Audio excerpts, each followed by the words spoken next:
Welcome to the Comfortable Words. Today, let's reflect on some things that at first glance might seem disparate. Anxiety, the birds of the air, good eyes, and being seen by God. There's a strange statement tucked right into the middle of the Sermon on the Mount that's pretty easy to skip past. Jesus says, the eye is the lamp of the body. So if your eye is healthy, your whole body will be full of light. We usually think of our eyes as passive windows, some miraculous lens that lets light and image in, but in the ancient world and in the mind of Jesus, the eye was an active force.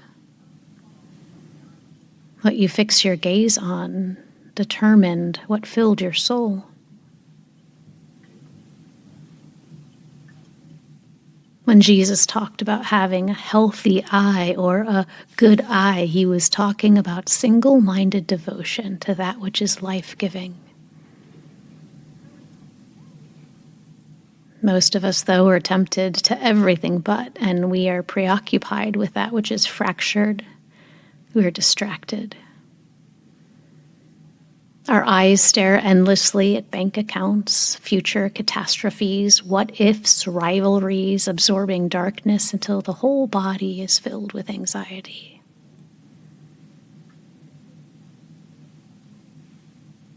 No wonder we often feel so uncomfortable.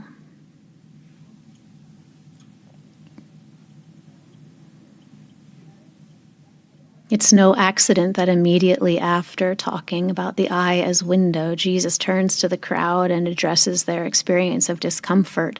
Don't worry about your life, what you will eat or drink, or about your body. Anxiety is in many ways a disease of our vision. It happens when we lock eyes with our scarcity and become habituated to the perpetual feeling that another shoe is going to drop and we're all alone. So what we look at matters. It enters into us, it forms us. People talk about the attention economy.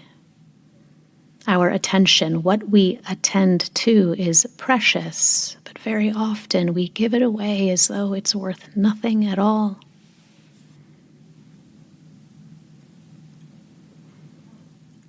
When Jesus tells his followers, look at the birds of the air, he doesn't use the ordinary word for seeing. He uses a word that is rich with weight, emblepō. It comes from two words meaning into and to see. It doesn't mean to catch a fleeting glimpse of a sparrow as it darts past your head. It means to stop whatever you're doing, to slow down, to look at a thing, to look into a thing, to gaze, to study, to perceive with understanding, to try to see straight into the heart of a thing. Jesus tells a crowd of anxious, uncomfortable people to practice having good eyes. He's inviting us to observe creation so intently that we begin to see the almost invisible thread that's holding it, including us, together. The thread that is the sustaining attention of God. To look intently at a sparrow is to realize that the bird exists under a constant, loving, and all-powerful gaze. And if God holds a sparrow in his attention, how much more does he hold you? Consider not only the comfortable words of Christ, but the comforting attending of the Word himself. The God of the universe gazes into you with total clarity. And right now, he knows every frailty, every hidden panic, every quiet failure, and yet his gaze remains steadfast, full of provision, full of protection. You don't have to strain to keep God's attention. You are always held in it. To have good eyes ourselves is simply to receive ourselves the way that God sees us.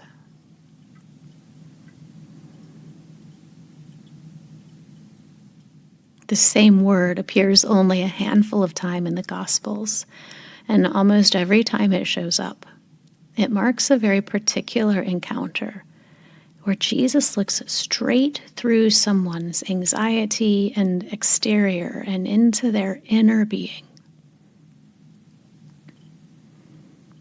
He looks into the rich young ruler, and Scripture tells us that he loved him. He looked into Simon at their first meeting, and he saw something in him, so much so that he renamed him Peter. I think the most beautiful use of this looking into word happened in a dark courtyard during the very worst night of Peter's life. He was afraid. He had just denied Jesus for the third time. There was blood in the air. Everything tasted like fear and failure and smoke. And then the rooster crowed, and Luke tells us the Lord turned and looked into Peter. Jesus was not surprised, but Peter was.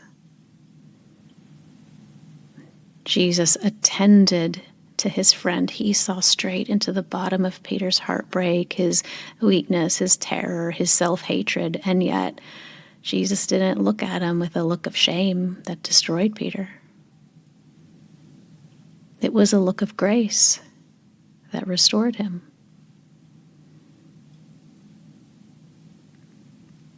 Think about it this way. Perhaps you develop software. Have you ever found yourself so deeply in the flow of coding that you felt like Neo in the Matrix? Or maybe you're a painter and you've finished a piece and you barely remember painting it because you were so invested. You wondered yourself, how did that even happen? I recall hours in the middle of the night nursing an infant, attending to my baby, looking at every eyelash, tiny finger, feeling every heartbeat, feeling almost like we could merge back into oneness. That is the feeling of attending. Jesus says to us, attend to the sparrows and the lilies. But he's not just teaching us an object lesson. He's inviting us to consider that he attends to us in the same ways that we attend to the things that we love. Consider now the comfortable words of Christ. Look at the birds of the air. They don't sow or reap or store away in barns, and yet your heavenly Father feeds them. Are you not much more valuable than they?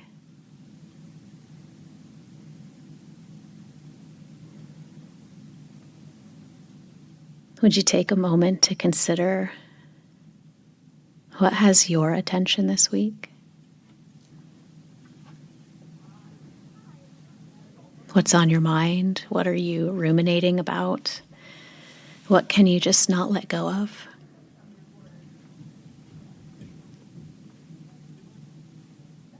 When in the past week did you experience having good eyes? Attending to something that brought you consolation or joy?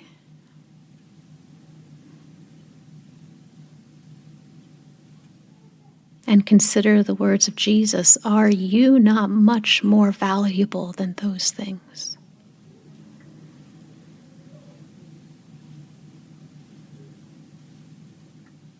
Attend to the tone that Jesus speaks with. He speaks with knowing, with compassion, with absolute truth.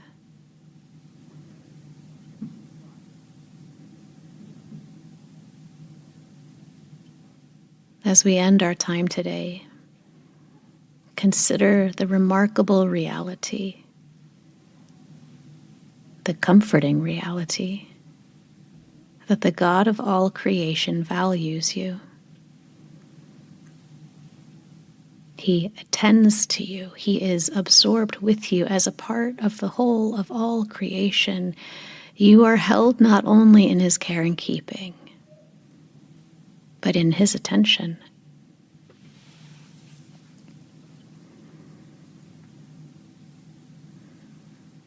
As we move towards prayer, I want to invite you to quiet yourself. Take a deep breath. If you can close your eyes. And I want you to invite the Lord to show you how he's paying attention to you right now.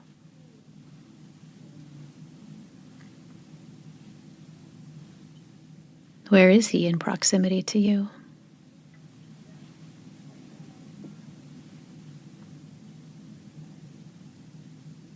What's the expression on his face as he looks at you?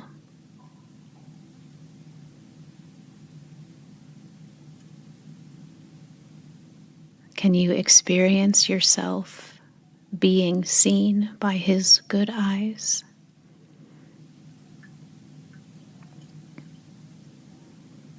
Now pray, "Come, Holy Spirit." Remind yourself this week to have good eyes and to not forget that you are held in the loving gaze of God. As I end with a prayer of blessing written by the theologian J. Philip Newell, place your hand over your heart or make the sign of the cross. In the busyness of this day, grant me a stillness of seeing, O God. In the conflicting voices of my heart, grant me a calmness of hearing. Let my seeing and hearing, my words and my actions be rooted in a silent certainty of your presence.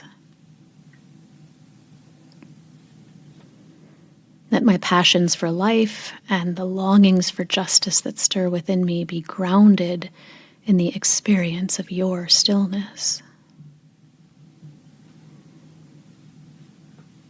Let my life be rooted in the ground of your peace, O God.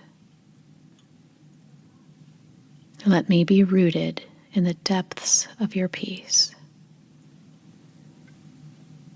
In the name of the Father, and of the Son, and of the Holy Spirit. Amen.